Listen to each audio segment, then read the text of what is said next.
രാത്രിയുടെ നിശബ്ദത തറവാട്ട് വീടിന്റെ ഇടനാഴികളിൽ ഭാരമുള്ളൊരു നിഴലായി പടർന്നു കിടക്കുകയായിരുന്നു. മായയുടെ വിറയ്ക്കുന്ന കൈകളിൽ മല്ലികപ്പൂക്കളുടെയും മുല്ലപ്പൂക്കളുടെയും മണം ഒട്ടിപ്പിടിച്ചിരുന്നു.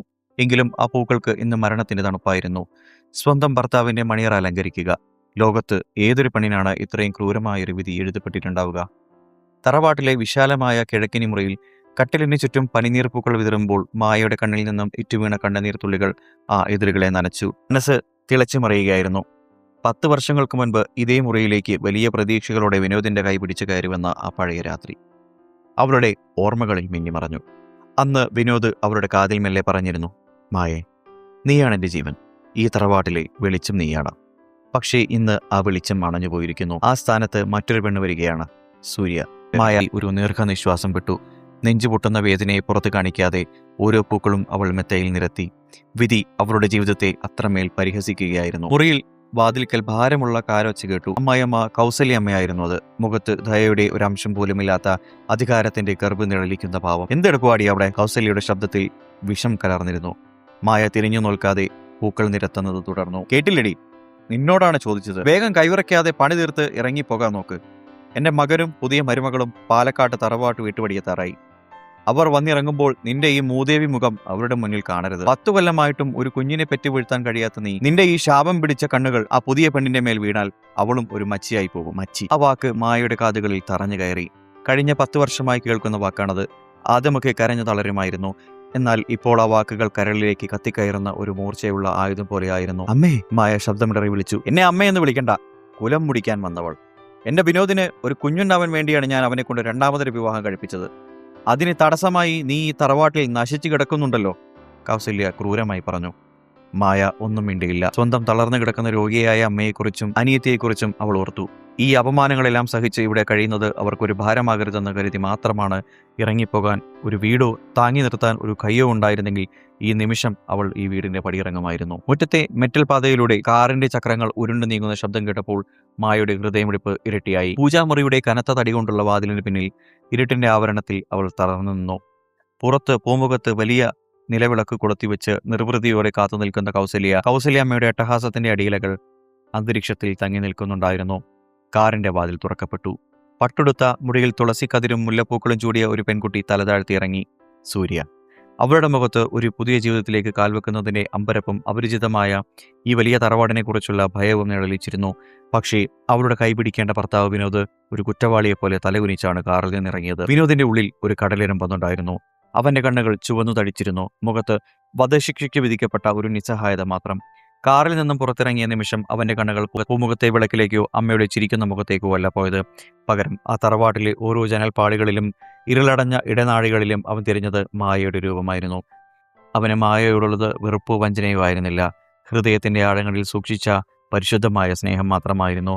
എന്നാൽ സ്വന്തം അമ്മയുടെ വൈകാരികമായ ക്രൂരതയ്ക്ക് മുന്നിൽ അവൻ പൂർണ്ണമായും തകർന്നു പോവുകയായിരുന്നു. എന്റെ കുലം മുടിയുന്നത് കണ്ടിട്ട് നിനക്ക് ഇവളോടൊപ്പം ജീവിക്കണമെങ്കിൽ ജീവിച്ചോ, പക്ഷേ ഞാൻ എൻ്റെ ജീവൻ എടുക്കും. ഈ വിഷക്കുപ്പി കുടിച്ച് ഞാൻ ചത്താൽ അതിന്റെ പഴി നിന്റെ തലയിലാകും എന്ന് പറഞ്ഞ് കയ്യിൽ വിഷക്കുപ്പിയുമായി ആത്മഹത്യാ ഭീഷണി മുഴക്കിയ അമ്മയ്ക്ക് മുന്നിൽ അവൻ കടുപ്പമുള്ള ഒരു തീരുമാനമെടുക്കാൻ കഴിയാതെ തോറ്റുപോവുകയായിരുന്നു. അമ്മയുടെ കണ്ണീരിനും സ്വാർത്ഥതയ്ക്കും മുന്നിൽ സ്വന്തം നട്ടല് പണയം വെച്ചപ്പോൾ അവൻ വലി കൊടുത്തത് മായയുടെ ജീവിതവും സ്വന്തം ആത്മാഭിമാനവുമായിരുന്നു. പൂജാമുറിയുടെ വിളക്കിന്റെ മങ്ങിയ വെളിച്ചത്തിൽ മരത്തൂണിന് പിന്നിൽ ഒളിച്ചു നിൽക്കുന്ന മായയെ അവൻ ഒരു നിമിഷം കണ്ടു.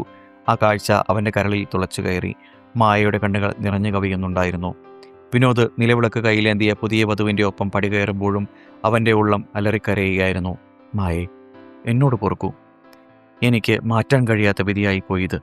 നിന്നെ ഒറ്റുകൊടുത്ത ഒരു ഭീരുവാണ് ഞാൻ. ആ നിശബ്ദമായ അപേക്ഷ മായയുടെ മനസ്സറിഞ്ഞു.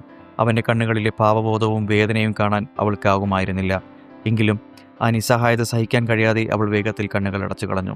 ചുമരിലേക്ക് ചാരി നിന്ന് അവൾ സ്വന്തം ചുണ്ടുകൾ കടിച്ചമർത്തി. കരച്ചിൽ പുറത്തു വരാതിരിക്കാൻ ശ്രമിച്ചു. ദിവസങ്ങളും മാസങ്ങളും കടന്നുപോയി. ആ തറവാട്ടിൽ പിരിമുറുക്കം നിറഞ്ഞ ഒരു നിശബ്ദത തങ്ങി നിന്നു. സൂര്യ നല്ലൊരു പെൺകുട്ടിയായിരുന്നു. മായയുടെ സങ്കടം മനസ്സിലാക്കാനുള്ള ഭാഗം അവൾക്കുണ്ടായിരുന്നു. മായയോട് അതീവ ബഹുമാനത്തോടെയാണ് അവൾ പെരുമാറിയിരുന്നത്. വിനോദാകട്ടെ 2 വഴികളിൽ തകർന്നു പോയ ഒരു മനുഷ്യനായി മാറി. പക്ഷേ വിധിയുടെ കളി മറ്റൊന്നായിരുന്നു. വർഷമൊന്നും കഴിഞ്ഞിട്ടും സൂര്യയ്ക്കും ഗർഭം ധരിക്കാനായില്ല. കൗസല്യാമ്മയുടെ ശാപവാക്കുകളും കുറ്റപ്പെടുത്തലുകളും പതുക്കെ സൂര്യയ്ക്ക് നേരെയും തിരിയാൻ തുടങ്ങി. ജാതകദോഷമെന്നും മായയുടെ കണ്ണേറുകൊണ്ടാണെന്നും കൗസല്യ വീണ്ടും മലമുറയിട്ടു. തറവാട്ടിലെ ഈ നിത്യാനിയുള്ള നരകം കണ്ടുമടുത്ത വിനോദ് ഒരു ദിവസം ഉറച്ച തീരുമാനമെടുത്തു. അവൻ മായയുടെ മുറിയിലേക്ക് വന്നു. മായേ, അവൻ വിറയ്ക്കുന്ന ശബ്ദത്തിൽ വിളിച്ചു. മായ തല ഉയർത്തി നോക്കി. അവന്റെ കണ്ണുകളിൽ പഴയ പ്രണയവും അതോടൊപ്പം ഒരു വലിയ മാനസിക പക്വതയും അവൾ കണ്ടു. നമുക്ക് ഈ വീട്ടിലെ ഇരുട്ട് മാറ്റണം മായേ. ചോരബന്ധം മാത്രമാണോ ഒരു കുഞ്ഞും മാതാപിതാക്കളും തമ്മിലുള്ള ബന്ധം? അല്ല, എനിക്ക് ബോധ്യമായി. സ്നേഹിക്കാൻ ഒരു മനസ്സ് മാത്രം മതി. മായ അത്ഭുതത്തോടെ അവനെ നോക്കി. ഞാൻ സൂര്യയോടും സംസാരിച്ചു. അവൾക്കും സമ്മതമാണ്. ഒരു അനാഥാലയത്തിൽ നിന്ന് ഒരു കുഞ്ഞിനെ ദത്തെടുക്കാൻ ഞാൻ തീരുമാനിച്ചു. ആ കുഞ്ഞിന് അമ്മയായി നീ വേണം മായേ. വിനോദ് മായയുടെ കൈകൾ ചേർത്ത് പിടിച്ചു. മായയുടെ കണ്ണുകളിൽ നിന്ന് ആനന്ദ കണ്ണീർ ഒഴുകിയിറങ്ങി. 10 വർഷമായി ഉണങ്ങിപ്പോയ അവളുടെ മാതൃത്വത്തിലേക്ക് ഒരു തുള്ളി മഞ്ഞുതുള്ളി വീണതുപോലെ അവൾക്ക് തോന്നി. ചെറിയൊരു ആൺകുഞ്ഞിനെയും എടുത്താണ് വിനോദും മായയും സൂര്യയും അന്ന് തറവാട്ടിലേക്ക് വന്നത്. ഏതാനും മാസങ്ങൾ മാത്രം പ്രായമുള്ള നിഷ്കളങ്കമായി ചിരിക്കുന്ന ഒരു കുഞ്ഞ്. തറവാട്ടുപടിയിൽ തടയാൻ വന്ന കൗസല്യമ്മയുടെ മുന്നിലേക്ക് മായ ആ കുഞ്ഞിനെ നീട്ടിപ്പിടിച്ചു. ആ കുഞ്ഞു തന്റെ കുഞ്ഞു വിരലുകൾ കൊണ്ട് കൗസല്യയുടെ കൈകളിൽ തൊട്ടു.